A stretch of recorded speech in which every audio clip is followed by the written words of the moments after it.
Moving on to the 3, Ethan, Keldon Johnson, Julian Champagnie, and CD Sissoko. This one's fun. Um, I love Keldon Johnson. I think we're probably one of the few Spurs channels that are still fans of his. I still harp back on what he does for the Spurs. He's so unselfish. I don't understand why he gets labeled as selfish because he's literally the opposite. Like, sure, he's Flight. That's why he gets labeled as selfish. To be honest, it's Flight. is it You know, really? do you know who Flight I is? know who he is, but I don't watch him. Okay, so Flight reacts. Yeah, he just always calls him. He's like the Johnson Keldon dude. He just kind of always. I mean, he does that with a lot of players, but of course, all the not even just all the Spurs fans, but everybody on the internet watching Mhm, that with his giant fan base. I mean, he craps on a lot of the team, but he doesn't like he gives Vassell some credit from time to time, and mhm. basically everybody else he kind of craps on, and it's also just like his like. I'm not trying to That's his criticize for shtick. him. That's his It's his shtick. shtick. Yeah, exactly. Like it's not like personal or anything, Right. but I think that does stem a little bit into Well, the there you Keldon go. Johnson hate. That's where the group thought comes from. But I like Keldon Johnson, especially off the bench. I think he provided us something last year that you kind of pointed out to everybody, which is unlike Trey Jones, you have to kind of send an extra guy, Keldon Johnson, especially when he is barreling at the rim and he gets hot because he can score in different ways where Trey Jones is just physically incapable. So if he continues in that track, I'm perfectly fine with him being the sixth man. But he's another name that we'll have to keep an eye on because he's a guy that's constantly in trade rumors for the Spurs every offseason and every trade deadline. Um, Julian Champagnie, who was our actual starter last year, uh, I think he'll be on the team for the entire season. I like Julian. I think he doesn't make very many mistakes. I think he also got better as the season progressed. He's all he does is shoot threes and play defense. If you're expecting anything else from Julian Champagnie, then you're a fool. No offense, but like if he does That's something true. other than that, then we're happy. Okay, let's be happy for him because that's not something that he normally does. Um, but I do think he will get consistent minutes unless we draft a guy like a Rasache or a starting caliber small forward. What were you going to say? No, keep going ahead. I was Okay. just agreeing that that's a Oh, good okay. point. If we do that, then unfortunately, I think he will be relegated to like a third string 3/2 that maybe takes that place of David Duke Jr. He could be kind of a combo 3-2 guy. But CD Sissoko is a name that I really want to keep an eye on because he I think needs to get some playing time next year. Because we've talked about it at length of his potential, his versatility, his strength. At only 19 years old, he's already got a grown man's body. And we saw a couple games with the Spurs last year where he, just off of sheer athleticism and dunks and playing in transition, was able to get double digit points. He can rebound. He can play defense. He's physical. He could possibly be a guy that also gets minutes at the four spot as well, which we're about to get into. But he's a guy that I think everybody should be extremely excited about his upside. Yeah, this is an interesting position. I'll start with CD going into the offseason. The two things for me, shooting and Right, fouling. right. And That's maybe it. a little bit of like having a tighter handle, but like that's really it. I'm with that. Um the thing that makes the 3 position so intriguing to me, Ethan, and you just brought up something that I hadn't considered yet. Maybe we're cuz so I was thinking of Julian Champagnie potentially maybe being at the 4 spot. We did play that a little Oh, bit this right, season, but more it's because the Spurs released their measurements prior to this season with him at 6'9", when initially they had him at 6'7". And you never know with these heights, Ethan. I think as we've learned on this channel, what's true and what's not true. But I think what you can tell when he's on the court, I think he is a little bit taller than 6'7". Like I think right. he has the height, not saying the frame, to like obviously Julian Champagnie is going to get bullied playing the 4. Like I'm not trying to sit here and Hmm. say that won't happen against high level players. But the reason I'm bringing this up is because we've been talking about the 2 positions we've been talking about, Ethan, for the draft are the 1 and the 3. And we've already got 3 guys at the 3 that honestly moving forward, I mean, maybe, we've talked about Champagnie easily being relegated to, a third string spot, especially with his contract. Um, but we've been thinking about picking somebody at this position, and we've already got a lot of guys there. So to me, I'm like, are all of these guys going to stay at the three? I know we're in the era of positionless basketball, but at the same time, like one of these guys has got to play the four or the two.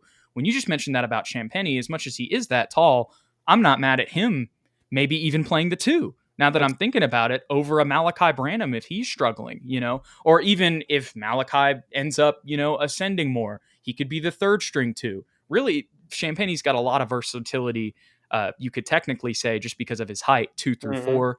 Personally, I do see him as more of a three or a two, just with his game, despite being very tall. But yeah, that was another thing I was thinking of. It's not just the four, it could also be the two where you could potentially move him. But the bigger thing about this conversation, Ethan, is we probably think that CD Sissoko is going to overtake Champagny. Like you would probably agree that long Mm-hmm. term, that's the goal, that's the hope, and that he has a higher ceiling. Yes. So if that's the case, you'd probably want, unless we draft somebody and they just end up taking those minutes, and we move them to the four. We could talk about that, but just for the sake of this conversation with him at the three, like, I guess I'm just asking what happens if we draft somebody at the three. Do you think that guarantees that like a Keldon Johnson is going to get traded? Or is that just we're going to move Champagny to the two and then CD and whoever we draft are going to compete for that backup spot? But the other key context there, Ethan, is like, is Keldon Johnson going to be a starter again? Is that even in the works? Like, you know what I'm saying? Is that even like, Mm. or not even in the works, but is that even a consideration of the Spurs? Do you kind of see what I'm getting at here with the Right. draft conundrum and the people we have on the roster? Just give me your thoughts. It's a great problem to have, in my opinion. And I think that their versatility allows for a lot of different possibilities. I think Champagny moving to the two is more of a likelihood than him moving to the four. And I honestly think Sissoko, let's say we draft a three and he's ready to go. He's going to be our starting three. Keldon's the guy off the bench. I think for CD, his competition is not for the backup three. I think it's for the backup four, personally, between him and possibly Mamu. Right. Um, because I know he's what 6'6", 6'7". He's not super tall, but I think he's got the athleticism and strength to battle down there. In the same sense that Keldon did earlier in his career, but Keldon was 6'5". I think Sissoko has more upside to defend bigger guys, also just stronger. So to me, that's probably the solution. But it all depends on who we draft, and unfortunately, we really have no idea who we are going to draft because that's the Spurs. For sure, Ethan. And the four position that we get into here in a second, I think will open up that conversation a little bit more, and maybe give us a little bit more thoughts and maybe clarity on that. But the last thing I'll touch on with CD Sissoko, you mentioned his size and him potentially playing the four. We played Shetty Osman at the backup four for most of this season. Right. He's 6'7", 230. CD Sissoko was listed at 6'7", 225. So that's essentially the same frame that we've already played there before. But I do still feel like CD is naturally, more of a three. I think he For can sure. play the small ball four. And if that is the situation, I do want it to be off the bench. Um, but at the same time, it's just it's going to be interesting to see how it all plays out, Ethan, because again, I do feel like his full potential would be as a three. I would agree. But that moves us to the four position, Ethan, and there's only one person on contract. Well, there's technically two, but one's on a two-way, and that's Raekwon Gray coming back. Him and Bobby, Jamari. he's Bobby Portis Jr. Say his name right. Raekwon Gray. I'm forgetting that we're going to give Dominic Barlow a max contract, though. Oh, that's also true. Yo, my boy Barlow. Should we just have our moment right now and accept it that it's probably done? I hope it's not, But but it probably is, it right? probably is. Yeah. Cue the Titanic music, man. I hope he gets a roster spot somewhere else and he will be my Eubanks forever. And he really will fulfill his destiny as the next Eubanks by leaving the team. Yeah. Get meaningful minutes on a championship contender. Do us Oh, proud, Dom. Actually, Dom, Drew went to Portland first, which was like the worst team in the league. Remember? And then he got that's traded true. to Phoenix. So Yeah. go to the Wizards, Dom, and get traded to the Nuggets midway through the season. Hey, Bilal Barlow powerhouse in the Whoa, East. I like that. Watch like 2 days Bar- later, Spurs have signed Dominic Barlow to 2-year deal. Barlaw, Oh, and but also with Mamu, man, with right? the pictures we just talked about him. That's another thing. Like in all seriousness, as much as I love my boy Dom Barlow, I've loved the saga we've had with him. With the Mamu thing, that also only adds that that's probably not going to happen, especially with the way that he played. But here's the more important thing, Ethan. Enough about Barlow. Jeremy Sohan is the only four we have on the roster. Right. So the other thing that has popped into my mind draft wise, and I'm going to dish it to you after this, a lot of the threes we're thinking about picking are pretty tall. So like say a Rasache falls to us at 4. Maybe he's just going to end up playing the 4. Maybe not necessarily starting immediately, but you know what I'm saying? Because he would be taller than a CD. He wouldn't have the same physicals though. So that Mhm. is also true. But also then if you're picking him, he's probably going to be the starter anyway at the 3 regardless. Now that I think Yeah, about it. I Yeah. think so. I I think don't think. Bijan Salon. Go ahead. All I was gonna say, the only guy I was literally gonna say what you think. The only guy I think that we could draft that would play the 4 over the 3 is Salon. And Otherwise, no.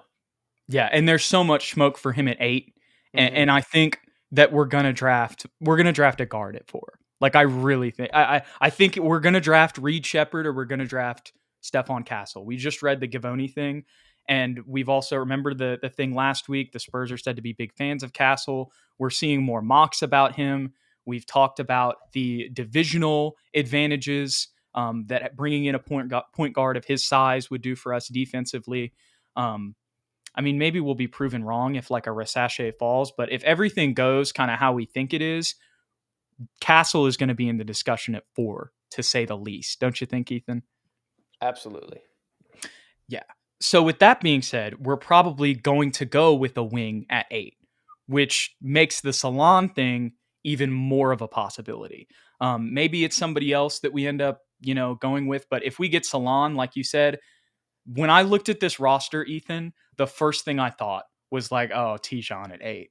Like that's really what I was thinking because I didn't realize how open the 4 position was. Right. Because maybe there's even a world where we just want to play Keldon and CD at the 3, and we like that. And last year, Champagny was just a tank move in reality. You know what I mean? Imagine. Like if we start Keldon Johnson next year, that will confirm that Champagny was just total like that was just tank move. Or CD, dude. Imagine if we started CD. I wouldn't be mad at that.